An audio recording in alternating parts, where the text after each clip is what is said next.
United States 3, Panama 0. This is USfanTV. We have a game to talk about, and a game that actually has a smidgen, however small, of significance to it. I am Pat. He is Chris. Indeed. I am Chris. Hello. And also with us tonight, we have TJ from the Minivan Dad Soccer Pod. Yeah, I've got to say that kind of like the crowd in Phoenix, I decided the WWE is more important than a lot of the national game tonight. I just don't get that. Like, as you know, mostly meaningless this game was, it's still real. It's not pretend. And without Roman Torres there for the Panamaniacs, there was less wrestling in this game. There was. That's true. Apparently, one of the dudes on Panama was high school teammates with Gideon Zalalem. Yeah, that's pretty crazy. Yeah, that's how we try to work Gideon Zalalem in every show. He did just turn 22. If it's a drinking game, we should do that. That should be a drinking game. A USfanTV drinking game. You drink when we mention Freddie Adu, Gideon Zalalem. Chris complains about the refs. Do you have any? Hey, we should get ref complaints out of the way. Do you have any ref complaints, Chris, right now? No, tonight was a nothing game. I wouldn't complain about the refs here. That hasn't stopped you in the past, Chris. No, my only complaints tonight are really the crowd. But we'll get to that eventually. Is the camera switching, or am I just on the whole time? I'm seeing myself. You guys tell me. I'm seeing myself. Here you are on the whole time. What is that? That's not a setting that I've changed. And you said we're professionals here. Yeah. I don't think I've hit anything. I don't think anybody wants me to be on the whole time. How about you guys talk while I go into the whole settings here? All right. So the lineup was a little interesting to start. I mean, the fact that after spending essentially the last year as captain, Will Trapp not only didn't start, but just didn't play at all. It was interesting to see with Michael Bradley out there, someone else as captain. That's a first for a long time. Or maybe not a first in a long time, but a rarity for quite a long time. Giazzi had some good first touches. And then he had some Giazzi first touches. he had some. My point was just he had some good first touches. Corey Baird should have scored about the 22nd, 23rd minute, something like that. When Giazzi had really good hold-up play, managed to control the ball well and laid it off to him nicely, and Baird just kind of blew the shot. But it was nice to see that. My whole take on the game was it was kind of a mix of bright ideas but too aggressive, hard work but small errors, players still getting to know each other, or I mean, look at how young most of them are. The Bradley, of course, I mean, being the outsider, but otherwise you've got two 27-year-olds, and then it's 23 and under basically. I feel like we need to have one more appearance for DeMarcus Beasley just to balance the age out a little bit. Now, was that just me, or was Bradley sitting a little deeper and not? I mean, he wasn't behind the center backs, but yes, I have that in my notes that he was still playing deep, but he was noticeably farther in front of the center back. He's playing slightly to the left mostly, and in front of the center backs. The Beasley mention we should bring up that Georgi Mihalovic is the first player to score for the national team as a member of the Chicago Fire since 2004 when DeMarcus did it. So. Well, that was the reason why that's why I thought we should have DeMarcus come back one more time. I think it's just for old time's sake at this point. So I mean, for me, the rumors out of camp were that he was kind of impressing everybody, and for me, the two best players. I know I'm going to take some heat for one of these two, but it was Mihalovic, and I thought Michael Bradley looked pretty good. And I know that's gonna. I don't want him to go away yet. I still think he is a important part of this. Although not getting the armband sent a message that maybe, that's got to be earned back. So if at all. He and Roldan both had very important roles to play, getting the ball through the midfield, but also kind of delivering it to the offense. So that was positive to see. Roldan's national team career so far has been kind of a mixed bag. You know, like he'll make some good plays, but he hasn't had great games. You keep expecting it. All the hype is, oh, this is going to be the year he does it, and it hasn't been. I mean, granted, this is a friendly. This was a Panama team that was missing most of their big names, so you know, this isn't a tough test, but it was nice to see that he was definitely helping pull some strings there. Yeah. And yeah, I mean, Mihalovic, to get a goal in his first cap, he had a number of good shots. I think he has to have led the team in shots. I can't look at stats at the end, but he has to have. He could have had probably another goal or two. Nice to see an aggressive play, and he was making good runs, which was certainly part of it. You know, he was reading when the ball was when there was an opportunity, and then breaking into that space, and that was what was giving him the chance for some of those goals, particularly in the second half when he finally scored. So that was, or wait, no, he scored late in the first half, right? Yeah. So later in the 40th first half minute, and into the second half, that was good to see.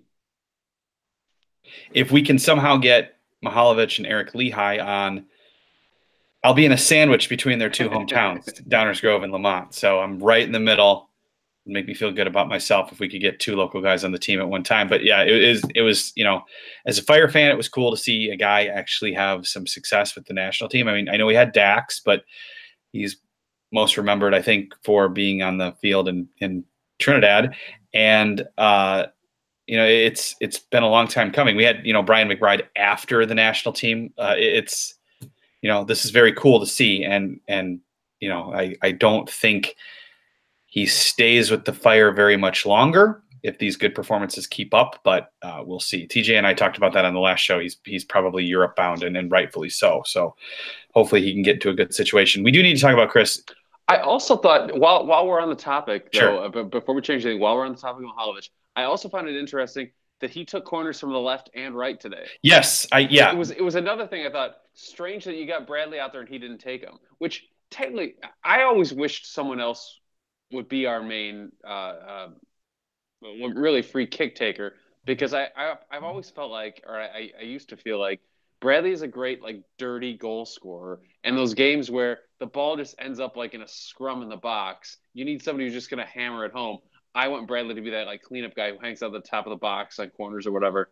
And when the ball just gets knocked down and whatever, players fall or whatever, he steps up and just, you know, drives it home. Well, and also not having him there helps with, you know, us screwing up a counterattack all the time off a corner. It's better if he's. It's also true.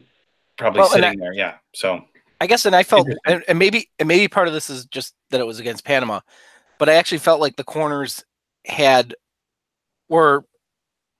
they did something with them. There were chances, yeah. There were chances as opposed to, and I felt like that was something that, then especially in the last cycle, didn't happen that often. It's certainly been a while. Zimmerman's noggin. Well, even more than that, Lima's steal to recover the ball after. It was a bit Wayne Rooney-esque. Not as great of a play as Rooney's was, but that kind of reminded me of it, the steal and then the beautiful, beautiful pass. That was awesome. So we surprised. We got to talk about attendance, and we'll do that in a second. But TJ and I debated on the last show how Columbus Crewy this would feel, and Will Trapp didn't come on till what, the 84th, 85th minute, something like that. So he was kind of the Stefan was there and Giassi was there, but we didn't see Will Trapp. Did that surprise you guys? Like I said a few minutes ago, I was definitely surprised that Will Trapp essentially didn't play, considering the fact that he's been more or less the captain for the last year. That was interesting to me, particularly, you know, with his Columbus connection. By the way, I normally do listen to you. I think you probably said that when I was fixing the cameras, so I don't just completely zone out when you speak. Don't worry, everyone does. That's very sweet of you, Pat, though, that you say you listen to Chris, because I don't. You know that's no. No. I mean, you made that pretty clear. Except when he's bitching about the refs, and then you need to step in and be Mr. Ref. That's fine. There was nothing really to complain about tonight, I guess, really. Maybe a penalty, maybe a not penalty, but that's really about it. You know, Georgie stuck his leg out. It wasn't a penalty. Yeah, he had. If the ball had been closer, he played it long. That's true. Yeah, right. Yeah. Which is what didn't get it for him. But Otherwise, there was absolutely contact. He could have drawn it. I've certainly seen it happen. But yeah, to me, it was out of his reach. It wasn't playable anymore. What I liked about it is the ref just looked at him, pointed, and just the hand like motion, like get up. You love a good ref taking control, don't you? Well, that's one of my favorite as a referee. Bondage. That's one of my favorite things when a referee does that. When you go down for a penalty and the ref just turns, just get up. Like if you don't want to get up, I'm going to book you. Just get up and let's go. TJ does that to 11-year-old kids. I do. Yeah, not going to lie about that. Leggett definitely dove. That was a terrible dive. Yes. Less than 7,000 people there. Now, I will say, ESPN did a really good job of miking up AO and keeping the shot really tight so that the people, the crowd, there were no real wide shots or anything. But so that from a production standpoint, it was okay. Seats in the front row. Yeah.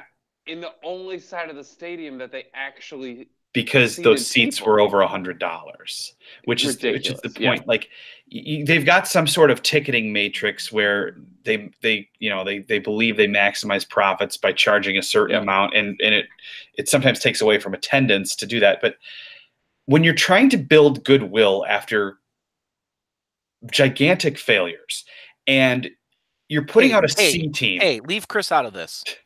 You're putting out a C team against a Panama C team in an NFL stadium. And it's kind of your first game back, right? Like if we're writing off all last year, this is your new coach. This is what we're building toward. I know, Pulisic and McKinney and all the European guys aren't there, but this is your first game back. Make them $10. I do still the right stand thing. by. Everyone who had a qualifier ticket from the last round of qualifiers should have gotten a free game. I mean, really, But yeah, this is ridiculous because I don't. Yeah, their math that they can maximize profit by gouging on prices. I get it. It's the Ticketmaster theory of sports attendance. That said, while it works sometimes, you could be trying to fill the stadium. You could have a respectable number of people. 40,000 at $10 a piece.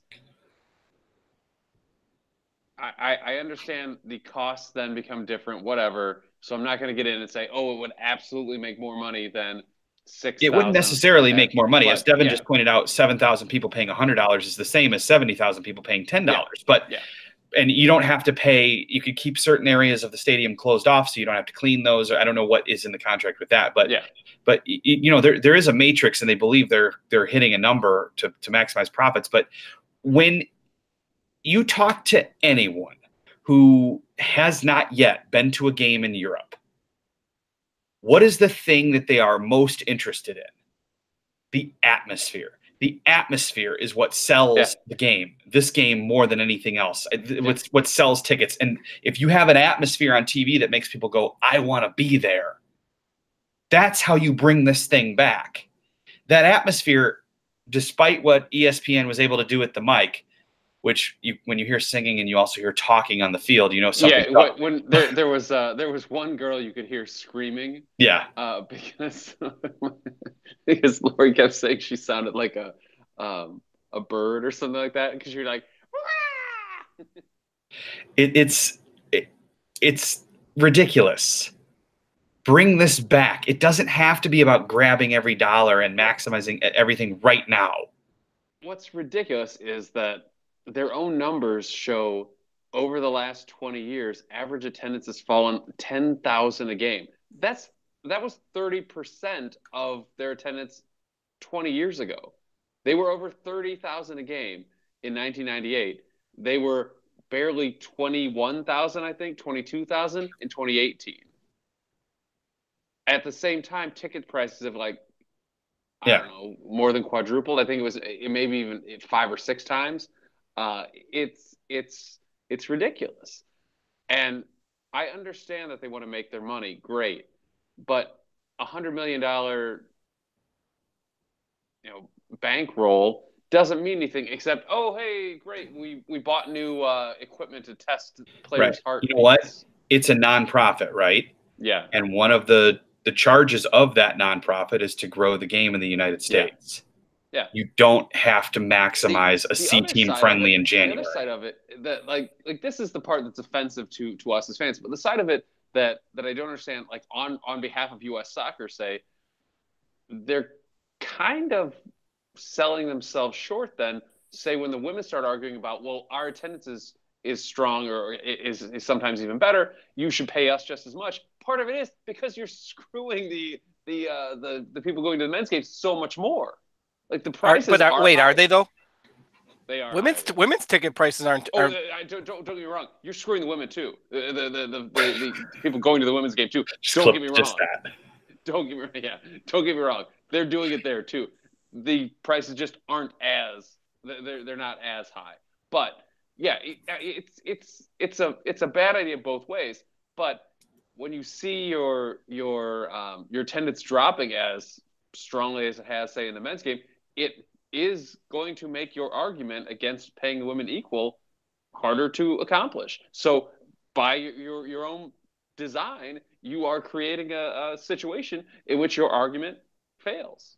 Like Alexander's, this yeah. is the part I don't understand. Like on behalf of U.S. Soccer, like if you don't want to pay them equally, maybe don't create situations where it's going to look like they should They get paid deserve equally. more. Yeah. Yeah, Not just equal, more. Yeah, Alexander brings up, if you put it in Atlanta, obviously you can't put it in Atlanta right now because they got a slightly large event there next weekend. But if you put it somewhere other than Phoenix, you probably would have had a better crowd, but not by a whole lot. I don't think for this. So. No, and I joked about it earlier. Why would you put an event the same night with the WWE in town? And I'm only semi joking, and I get it. Probably not a ton of crossover, but that was the big event in town this weekend. I don't know. I know an awful lot of the AOL Milwaukee guys who love wrestling. But my point, the WWE's been, this is one of their big pay-per-views. I mean, it's. Do you have it on in the background? Are we going to get? Do. Yes. Are we going to get hit with some copyright bullshit because you're broadcasting it in the background? Probably. Put that camera away. I don't want to deal with Vince McMahon up my ass. No, because I'm turning and watching it half the time. No. Sounds off. So it's in cares. Phoenix. I mean, I know nothing. It's at Chase Field. It's at Chase Field. Oh, shit. They have 40. That does seem kind of dumb. They have 48,000 at Chase Field tonight. That does seem kind of dumb. So, and that's why I'm saying. I mean, what was the average price of a ticket there? That's a good question. It's probably cheaper. No, it's not. The ringside seats are several $100s. Well, sure, ringside. Like it's one thing to jack the price up for people who want to sit right up against the field. I understand that. Like whatever, like courtside, whatever it is, I understand when those tickets are expensive. But the cheapest tickets, supposedly the cheapest tickets for this game were $32. I didn't see anything listed anywhere that had them under 40. That's just to get in the building. Now, granted, the cheapest seat available here was still probably in the lower bowl because they couldn't sell anything else. But it's making the game less attractive to people who aren't, full-time fans. And look, on the one hand, I like it when I can still get into games that, it's tough to get a ticket to. Like, say, U.S. Mexico and Columbus. It's getting harder to get your ticket. You go into the lottery and, hey, maybe you get it, maybe you don't. So, sure, on the one hand, fewer people means it's more likely I get back in again. On the other hand, fewer people means probably less atmosphere. Less buzz around the game, fewer people talking about it. Whatever. I've made my point clear. U.S. soccer's wrong. This is foolish. It's stupid. It's extremely short-sighted. And How do you really feel, Chris? Though I'm not sure we quite got your opinion about this one. So, all right. So the first half ended 1-0 on the Mihailovic goal.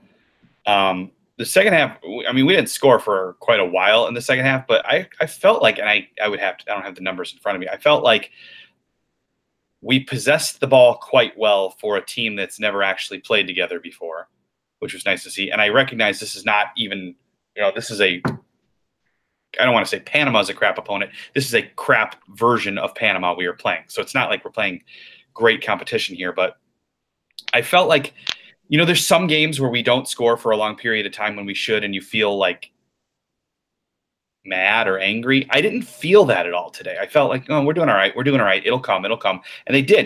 We had scored in the 80th minute, the Walker Zimmerman goal, and then Christian Ramirez came on and got one right at the end, which is cool to see for him. But the 3-0 scoreline felt just for what I saw today. It was much more open for the first 15, 20 minutes or so of the second half than it kind of had been. We were much more spread out. We played a more compact front to back game in kind of the first half, and I guess you could say it's hard to say in the last half of the second half just because of the fact that there were a lot more new players out there. So there was some position switching. There were just guys who were just willing to run because they're trying anything to make a case. So that's a little harder to read. But if you watch, we had a pretty high line for our defense going for most of the first half. And we were pressing, at least Berhalter was pushing the offense to press pretty strongly, even if it wasn't always working in the first half. Early in the second half, I felt like it was a little more wide open, like we weren't controlling the center of the midfield anymore, but we were still pretty much in control of the ball. Like it was right. It wasn't always. It was more of like our old style of control, where it was more passing, like in our half. But at least it was. Panama never really had a true. I think offered a real threat. Like they had a couple shots that maybe, like the first one that Sean Johnson saved. I could see where it would have gone in. I mean, it wouldn't have been a good goal. And they had a shot, I think it was in the first half, late in the first half, that was a better team would have probably scored it. But it's pieces of future teams, and we should be better than Panama, and our third string or whatever players should be better than their third string players. We know that's not always the case, but hopefully we are continuing to improve, and you can kind of stand by that. So let me throw an idea to you guys, just because Chris's nice meltdown. Be a better test, zero anonymity.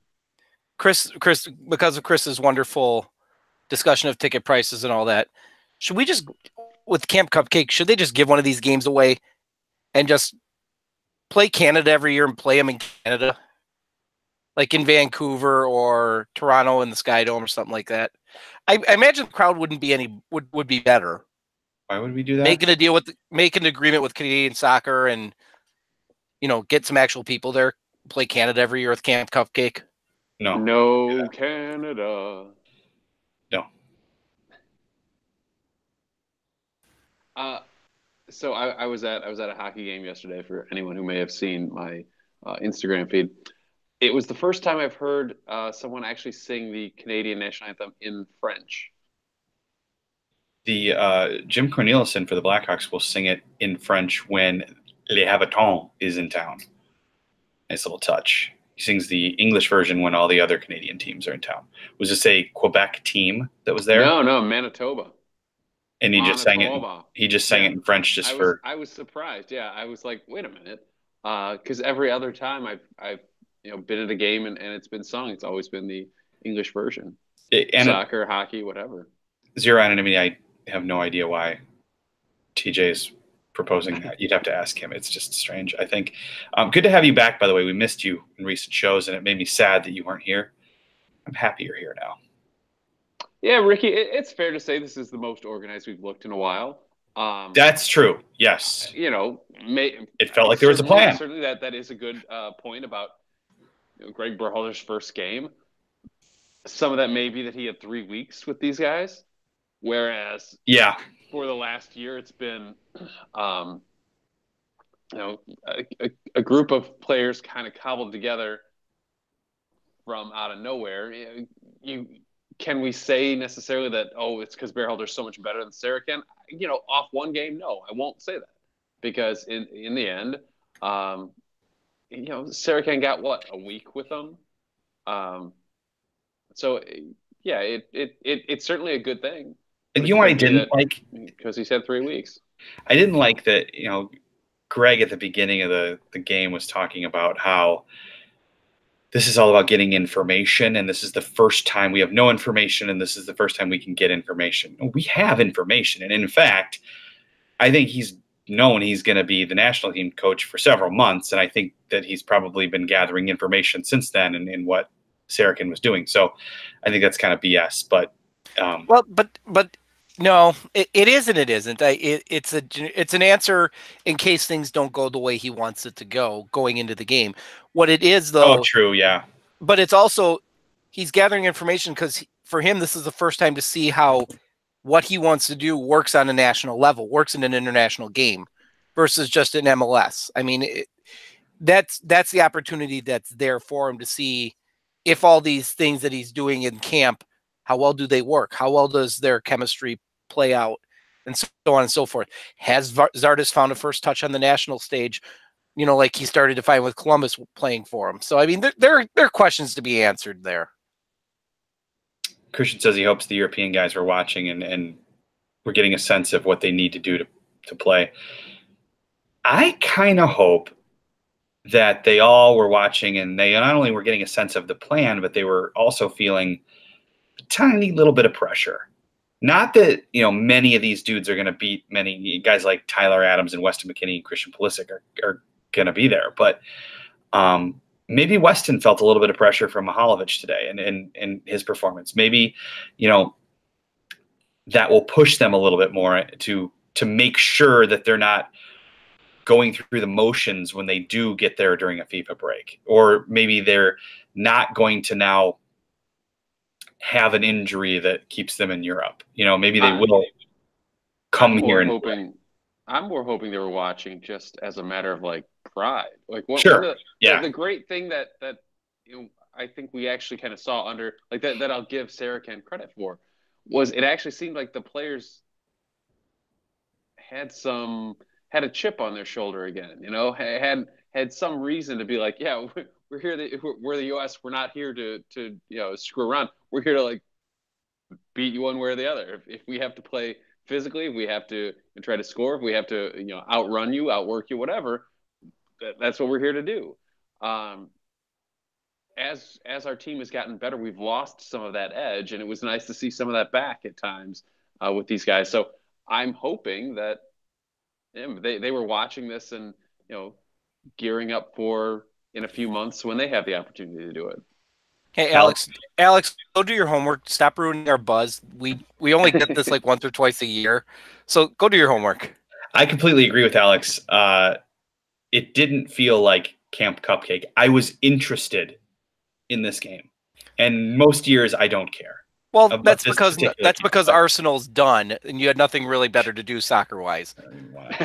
One of my comments is going to be about ticket prices was that it seems so out of touch that you kind of have to wonder if we're not the international Arsenal, or if we're not trying to be Arsenal here. Just that we're maximizing revenue. Apparently, Alex has already care about is taking money in ourselves. We don't care about fixing anything on the field. Oh, hey, in terms of relevance to this discussion, it sounds like Alex has already had school canceled tomorrow. So yeah, and my son hasn't been yet. Every school in the Milwaukee area is canceled already tomorrow. But going to school in Milwaukee really doesn't matter anyway. They don't get any smarter. Do you know what's going to be on TV all damn day tomorrow? Snow coverage. Yeah. It's something we don't do here. Milwaukee will stay on the air. The Milwaukee news stations will stay on the air for like 10 straight hours talking about a snowstorm, which blows my mind because it's Wisconsin. It's going to snow, but they all do it. It's ridiculous. Yes, we're getting somewhere between 7 and like 18 inches or something, I think now. I bet you are. Depends on what The model. the forecast is. Yeah. I know someone who would know for sure. Yeah. Lori told me to call him and be like, so what are we really getting? I was like, I don't even know if I have his number. He would know, and he would drop the mic and then go throw $100 bills at people. Nate Jaquwa won a 100-mile race in Honolulu today. Huh. What? Yeah, former Chicago Fire. Yeah. Nate Jaquwa won. It's his third 100-mile run win. Now I've done a 100K race, and there was a 100-mile that went with it. There's usually only about 20 or 30 people on a good race that are that dumb that actually want to do those races. You've run a lot of marathons, haven't you? I've done 15 marathons, 100K, and I don't know how many half marathons. Not as many, but it's still like you're not like a skinny runner. No, and I'm really not now. Thanks. Are you calling me fat? I mean, yeah. Well, yeah, there's that. It still blows me away that you run marathons. I haven't in a while. Which is why I'm fat. Go figure. It's crazy though. Like my feet and legs would explode before I got done with even a marathon. I can't even imagine 100K. That's nuts. Congrats to Nate Jaquwa. We'll have to put him in the thumbnail somehow. No, we don't. No, we really don't. It should just be Jordy Mihalovich, and that's about it. Yeah, Chris, you're gonna get on that, right? You didn't do one for the last show. You feel like you feel like if you're not on, you don't have to make a thumbnail. I guess. Not being here, I forgot all about it. We know it's going to get nailed for copyright, so we're who cares anyway? You really fucked us over on this, TJ. I get over it, dude. To manipulate pictures in some way so they become art and not. What is it? The 40% rule or 60% or something? It needs to be manipulated. I don't know. I don't know exactly, but I tend to mess with things a lot. That's great, Chris. If there's a light hailstorm in Florida, we do math. Or if it's sunny, yeah, or if it rains, or if it's sunny. I was gonna say there's no excuse. There's no weather that would stop people from doing that. Anonymity. I was in Fort Myers Beach last weekend with my parents, and it was like, I don't know, 55 or something. And the girl on the news had a Columbia coat and like a toque, as the Canadians call it, on, like a winter hat. I'm like, oh my god! I thought it was a toque. Is it a toque? I thought it was. I think it's a toque. Any Canadians watching? Can they? I don't know, eh? Hertha Berlin is scouting Mihalovich. That's pretty cool. I would like to be more of a Hertha fan. Tyler Adams had a big game for Leipzig today. Yeah, he did. We need to talk about that. Yeah. Dude had like more passes attempted and completed than like anyone else on the field. Yeah, he covered more miles than anybody else, and he, most importantly, started. Yeah. So, yes. Yeah, big news. Especially considering, some of our other stars have not been starting in the Bundesliga lately. True. Are you referencing the $60 million man? Mm-hmm. Perhaps. Didn't play. So that kind of makes me sad. I wish it was a January move for him now. Yeah. Because it feels like he's out of the, he's not in the picture there anymore, unless somebody gets hurt and they'll need him. But I don't know. We'll see. It's toque. That's what Kevin says. I told you. I've spent some time in Canada, man. Toques and poutine. But then somebody told me it wasn't poutine. It was like poutine or something like that. So I don't know. What do I even know? It would be like not a hell of a lot. You talk to us every week, so it can't be a lot.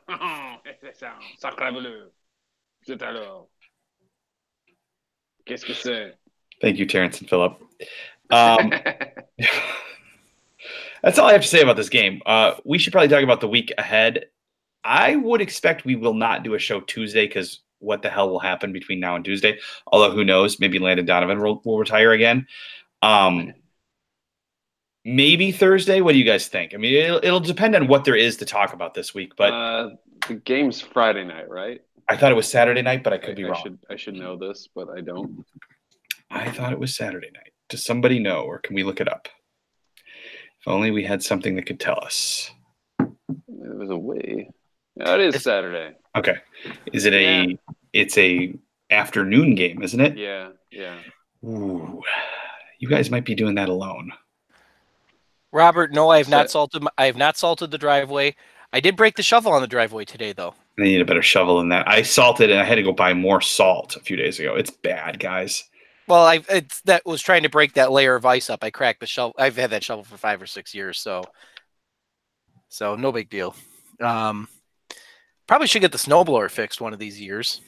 It's been broken for 4 years now, and I just never got it fixed. So yeah, Hat Guy is going on strike again. That's what I'm not. Like. My son's got 2 futsal games that afternoon, so I'll try my best, but we'll see. If I'm not in my house, I will not be on the show. So I got to talk about. I will mention this because there's really not a whole lot. So I was in Ohio I was in suburban Columbus, which there are suburbs, which surprised me. And I went to a bar last night, and oh my God, when you talk about what you would expect from a Hicktown bar in Columbus, it hit every stereotype possible. Why racism? Were you in Columbus? Oh, the military. Oh, okay. Bad karaoke. Pizza was decent. Bad beer. People that you look at and go, yep, that's what you'd expect in a bar from Ohio. Did you fight anyone? Nah, too busy drinking. We didn't get out of class to our meetings until 10, so it was just pizza and beer. But yeah, it was nice to go back to Columbus and not feel the. I thought you were in destruction. Cleveland. Columbus, suburban Columbus. Sorry if I said Cleveland, it was Columbus. At this point, if I lived in Cleveland, I might call it suburban Columbus. Oh, it's all Ohio's one big suburb. It's so I can see people are talking more about WWE than us now. So, all right, let's get it back on topic of some sort. Was there anything more in the game that you guys? I feel like we covered it, guys. Yeah, I think so. Yeah, it was good to be happy. Let's just take this and be happy because, I would. And I would maybe tell you that it doesn't mean a whole lot, but at least it means slightly more than nothing. It means something. I want to say kind of like Sarakin's first couple games, and the fact that it was when he brought over the kids. They meant something, and it was the first time he had the kids, even the Mexico game. It means more than that. It does, because this. Berhalter's not going anywhere, so it does mean more that way. But at the same time, just in the sense of the players that were playing for Sarakin then are the guys that Berhalter's going to have. So you knew these are the guys that are going to be there going forward. So it felt a little, it meant a little more than, pretty much anything Bruce Arena did in his second stint. So, Brendel, my son, is a center mid. They play 7v7, so he's that age. So it's not like he's kind of a 10, an 8, and a 6 all put together, I guess. He attacks a little more than he defends. He's pretty good. He likes to tell you. Does he defend at all? He does defend. Yeah, he busts his butt. So, yeah. So this is USFanTV. We have Facebook and Twitter and Instagram. And you should subscribe to all those or like them or do whatever you do on that individual platform. And you should subscribe to our YouTube channel, which you are currently watching. We have crossed the 1350 mark, which for some reason was important to me. So boom, right there. Drop that mic. That's right. We normally do the shows either Tuesday night or Thursday night, 9 p.m. Central. This week might be different because of the game. We'll see. But maybe we'll see you Thursday night. TJ has a podcast called the Minivan Dad Soccer Pod. You can listen to it if you choose to on the podcast platform of your choice. TJ, from the Minivan Dad Pod, do you have any final words? I do have some information I think you'd find relevant. The number of people who have listened to your pod tied up Chris's. So you listened to it 3 times this weekend. I got it. Trying to artificially inflate the numbers again. Chris, what do you have to say for yourself? Nothing. Let's look forward to Costa Rica. Hopefully that'll be a greater challenge and a better opportunity to see what maybe this team really has to offer. And we'll see if kind of the foundations that we're hoping Gregg Berhalter's put in place will show up there as well. And on that note, you're done. All right, guys. We'll see you for Costa Rica, if not before. You are done.